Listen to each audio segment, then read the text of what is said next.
बच्चों अब हम करेंगे question number 4। Which term of the AP 3, 8, 13, 18 dash dash dash dash dash is 78। Question का मीनिंग पहले ध्यान से समझिए।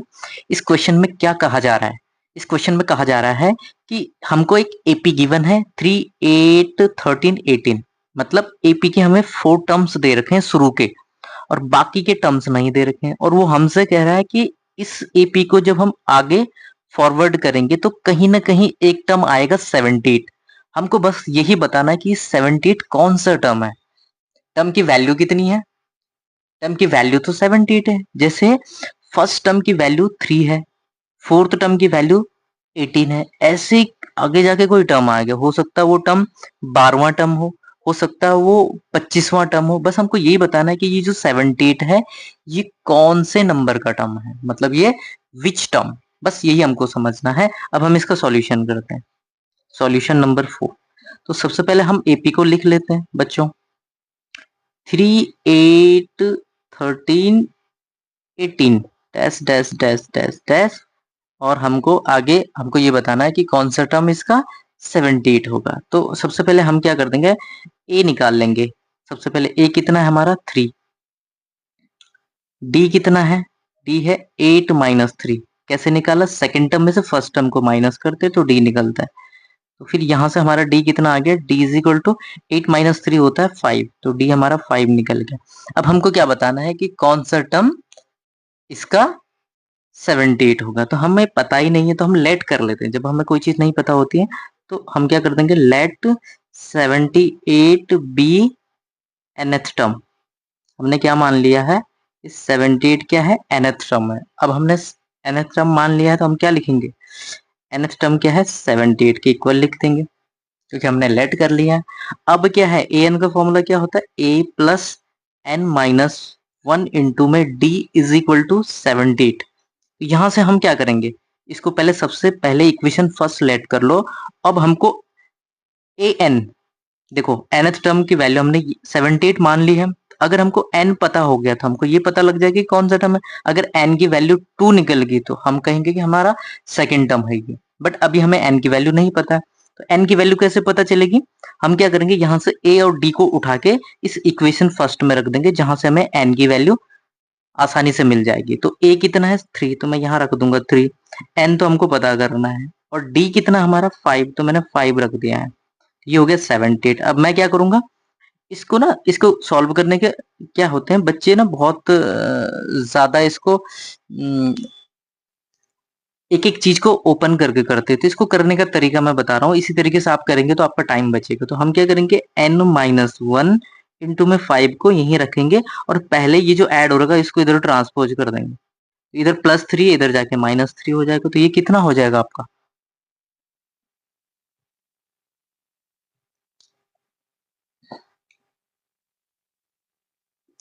ये हो जाएगा 78 माइनस 3 कितना हो जाएगा 75। और इधर हम क्या करेंगे, n-1 इंटू में 5 को ऐसे रखेंगे। अब मेरे को n-1 इधर रखना है, इस 5 को मैं इधर ट्रांसपोज करूंगा। तो n-1 को मैंने इधर रखा, 5 मल्टीप्लाई में इधर जाएगा तो डिवाइड में चला जाएगा।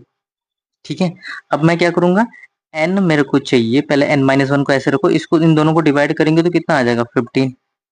15 आ गया। अब मेरे को क्या चाहिए, मेरे को तो n चाहिए, तो -1 हटाना पड़ेगा। -1 इधर जाके +1 हो जाएगा, तो n की वैल्यू कितनी आ गई 16। तो n की वैल्यू आ गई हमारी 16। अब हमको क्या पता करना था, हमको ये तो पता करना कि 78 कौन सा टर्म है। और हमने क्या मान लिया, हमने मान लिया कि वो nth टर्म है। अब हमको n पता लग गया, तो n की जगह क्या है, अब हम 16 रख देंगे। तो n की जगह क्या रख देंगे, हमने क्या माना था कि an क्या है 78 है।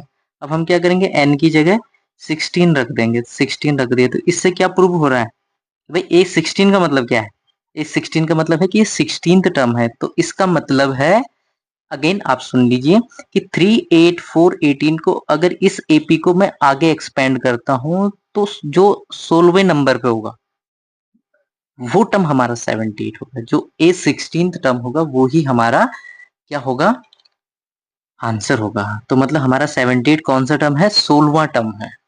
ठीक है, उम्मीद है ये पार्ट समझ में आया होगा बच्चों। अब हम करेंगे question number 5। Question number 5, find the number of terms. हमको क्या करना है, नंबर ऑफ टर्म्स फाइंड करने हैं in each case of the following APs. Question number 5 में हमारे 2 पार्ट हैं, दोनों ही पार्ट में हमको क्या करना है, नंबर ऑफ टर्म्स बताना है कि कितने टर्म्स हैं। अब पहले क्वेश्चन फर्स्ट को समझ लेते हैं। इसके शुरू के 3 टर्म्स दे रखे हैं, बीच के टर्म्स गायब हैं और लास्ट टर्म दे रखा है। ठीक है, 7, 13, 19 और बीच के टर्म गायब है और लास्ट टर्म, तो याद रखना लास्ट टर्म को हम स्मॉल एल से भी डिनोट करते हैं और एन को भी हम लास्ट टर्म के लिए यूज करते हैं, जो मैंने पहले भी तुम्हें बताया था प्रीवियस वीडियो में। ऐसे यहाँ पे भी हमें फर्स्ट, सेकंड, थर्ड 3 टर्म दे रखे हैं, बीच के टर्म गायब है और लास्ट टर्म दे रखा है।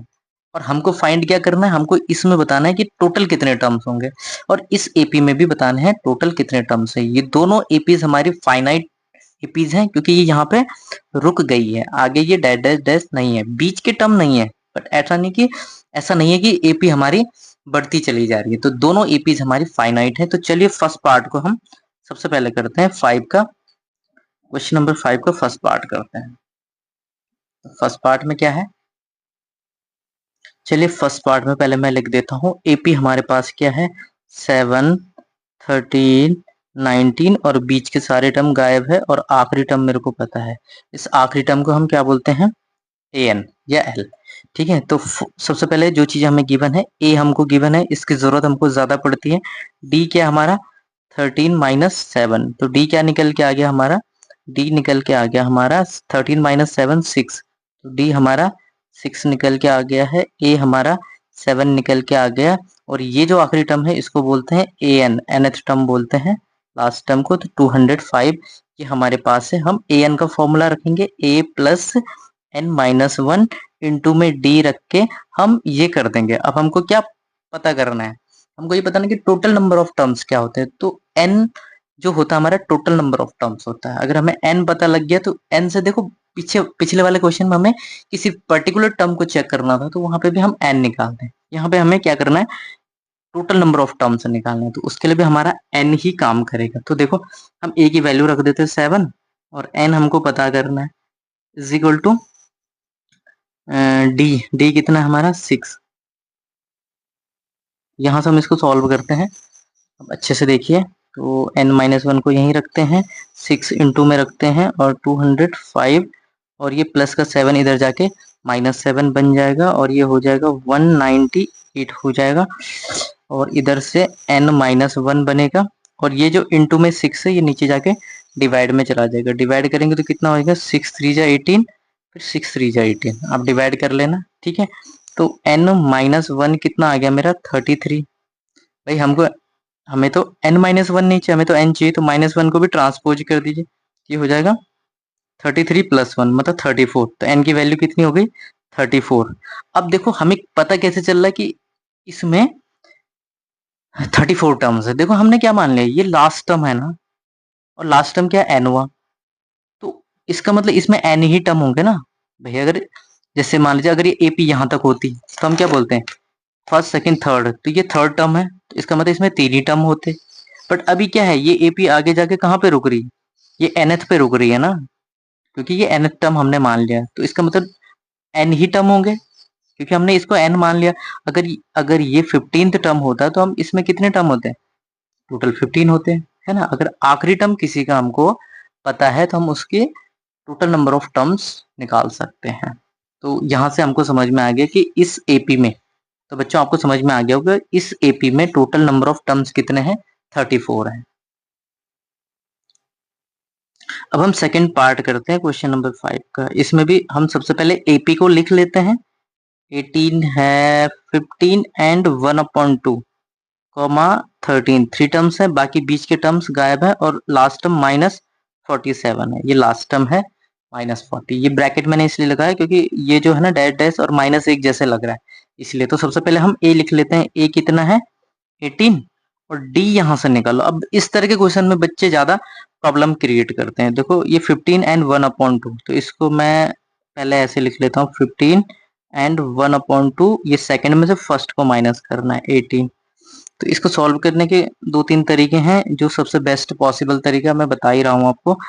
2 15 जो, और ये हो जाएगा 31/2, इसकी मल्टीप्लाई इसमें करो, इसमें इसको ऐड करो अपॉन में 2 -18।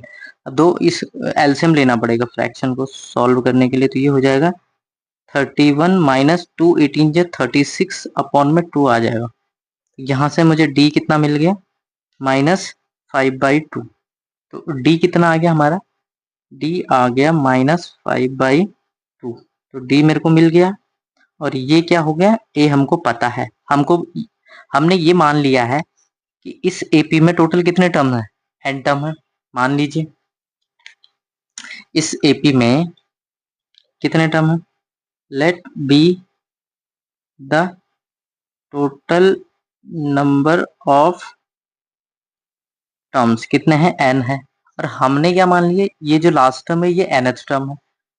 तो यहाँ से हमको पता लग जाएगा कि टोटल नंबर ऑफ टर्म्स कितने हैं। तो हमने ए एन को क्या लिख देंगे, -47 लिख देंगे, क्योंकि हमने क्या मान लिया, ये लास्ट टर्म है। लास्ट टर्म को एल भी लिखते हैं और nth भी लिखते हैं, ए एन भी लिखते हैं।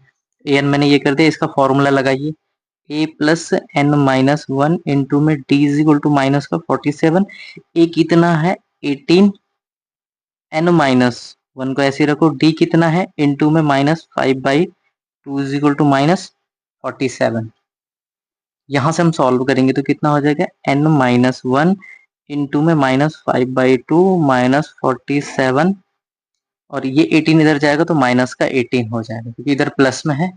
अब इसको सॉल्व कर लीजिए, इन दोनों का ऐड किया, 8 7 15 1 माइनस का 65 होगा। माइनस माइनस माइनस में ऐड होता है, ये आप लोगों को पता होना चाहिए। अब मैं क्या करूंगा, इसको ये जो मल्टीप्लाई में इधर इसको दूसरी तरफ भेज दूंगा, तो ये जो ऊपर वाला है नीचे चला जाएगा, नीचे वाला ऊपर चला जाएगा। तो ये 2 तो ऊपर आ गया और माइनस का 5 नीचे आ गया। तो n-1 इज इक्वल टू क्या होगा, माइनस से माइनस कट गया और इससे ये काटेंगे तो 13 हो जाएगा।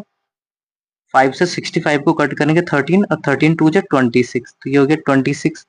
अब यहाँ से हमको चाहिए क्या, इस -1 को इधर भेजेंगे तो क्या हो जाएगा, +1 हो जाएगा। तो n इज इक्वल टू कितना हो जाएगा, 27। तो इसका मतलब इस एपी में टोटल नंबर ऑफ टर्म्स कितने हैं, 27। तो क्या आंसर आया, इसमें नंबर ऑफ टर्म्स कितने होंगे, 27 होंगे। उम्मीद है आपको क्वेश्चन नंबर 5 के दोनों पार्ट समझ में आए होंगे। एक चीज बताना चाहूंगा, यहाँ पे भी आप लेट कर सकते हो, जो है ना, मैंने यहाँ पे लेट नहीं करा था। Let be the total number of terms, इसमें भी n लिख सकते हो। और जब हमने टोटल नंबर मान लिया कि यहाँ से यहाँ तक n टर्म्स है, और ये हमने क्या मान लिया, nth टर्म है, तो इसका मतलब ये हमारा क्या है, आखिरी टर्म है, और यहीं से हमें n की वैल्यू मिलने वाली। ठीक है, उम्मीद है आपको एक बार दोबारा से समझ में आया होगा।